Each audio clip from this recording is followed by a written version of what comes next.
What is going on, people of YouTube? My name's Kurtyoy and welcome back to another video of my FPL team. Now I say another video, I forgot to do one last week. I knew there was something I forgot to do and that was it. I decided to do my team videos. I am going to do my team, my draft, whatever you want to call it, videos looking at my team, how they did. Obviously I won't do them until the game week's finished. I don't do any videos until the game week's finished because in my eyes you can't review the whole game week until the whole game week has finished, and that means bonus points are added. And if I'm going to do a video after that, it's going to come out like 1 o'clock or 2 o'clock in the morning. So yeah, probably just leave it to the next day, let everyone sleep and get over the whole game week as a whole and move on to pre-playing transfers and that sort of stuff. But we are here with my team. We're going to look over how they did in the last game week and how they look like they're going to shape up for the next game week. I've also made some very early transfers this time. I'll explain why in a sec. Let's have a look at how my team did in the last game week. So as you can see now on the screen, you've got my team. And in terms of points, they got 58, 2 below the average of 60. Not too good, but there was a few errors there. I decided against going with Mane as my captains between Mane and Eriksen. I went with Eriksen. I got 2 points. He's not on any set pieces, so that doesn't help. Trippier scored a very good free kick, so I can't see him getting, back on them anytime soon. Mane got 10 points. Big errors there. And just in terms, players didn't really perform. You got Shaw Aspilicueta conceding goals, but getting an assist. You got Trent AA, another yellow card. In my team, you've got no points from Bernardo Silva, no points from Firmino, no points from Sigurdsson, no points from Eriksen, although attacking returns. So all in all, the team didn't do too well. Cresswell was also in there, who hadn't played again, so I've got rid of him. Spoiler alert, because it was gonna, could be weighing my team down, and for someone 5.5 million in the defence and not playing, may as well just upgrade it, and you'll see why in a second. But I'm not too disheartened. I'm only 2 below the average. I have gone down in the leagues currently overall. 1,659,000, but it's not all bad news because the start is always going to be cluttered with people that are still playing because it's the most active time of the year, and I have full confidence in my team to progress on from here. I've got a good solid foundation of good players. Aguero will go up and I think continue to score. Same with Mane. Looking at other players there, I think Bernardo Silva will get you a lot of points. Same with the 3 that are playing at the back currently, those will get you points as well. So all in all, I'm not too worried. It's a bad game with some of my players. Let's have a look at what changes I've made and what team I'm looking to play for the next game week.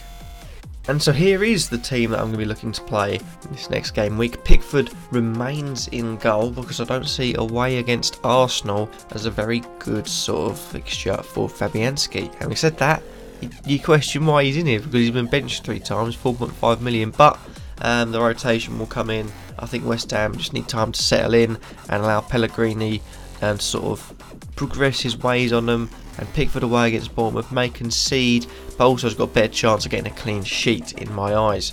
I've got a back 4 this time, and some new faces you might see. Trent AA at home to Brighton, hopefully he can get a clean sheet and some attacking returns and no yellow card, because otherwise he's going to have a very sort of on and off season because he'll just get constantly suspended. That's 2 yellow cards in 2 games. Aspilicueta away against Newcastle, I do see Chelsea getting a clean sheet there. Hopefully some attacking returns from him as well. May as well go straight on to him. Benjamin Mendy's in. Real big mistake not to bring him in at the first. Cresswell was a big risk considering I already had Fabianski in goal. And I think I've paid the price for that. We've also got Alonso coming in for Charlie Daniels, who was on my bench. So I've bulked up in the defence because I do see that position to be a very good position. And those 4 could be real good high scorers. And also I got in before Mendy and Alonso went up after this game week, so I think it was Saturday evening, I believe. I brought them in because I knew they're going to go up, and I saw it on Twitter they were going to go up, so I thought better get them in. In the midfield there is one new signing as well. We got Bernardo Silva as vice captain away against Wolves, but captain Mane. I am not going again with Aguero, but Mane, because I do feel like this is a game at home to Brighton that Liverpool can score a lot in. And I think all 3 of Mane, Firmino and Salah will all get points. And Mane Captaincy I think is nailed on pretty much for me. Sigurdsson and Richarlison double up in Everton. That is going to change. I do plan on getting Sigurdsson out, but I do see Sigurdsson as potentially having a sort of a big point hole in this sort of game, because Bournemouth are very sort of fragile at the back. You can score goals against them, and I do see sort of them being ripped apart potentially by the very fast and fluid looking Everton under Marco Silva. Siggy just dropping back in sort of Eriksen, De Bruyne places and playing those balls, those crosses potentially, could be a real good player. But all in all, one of them's going to get some attacking returns, so to keep both of them in, and Eriksen had to go because I do see him as a bit of a sort of a waste of money. If he's not on any set plays, he's not guaranteed to get anything, and he's 9.5 million. He's lost all his value to me, most definitely. And up front, the usual two, Firmino and Aguero, because I don't fancy Gary Medine because he doesn't start. But I do like Gary Medine, and he wasn't owned too much, so I thought he won't go down too much in price.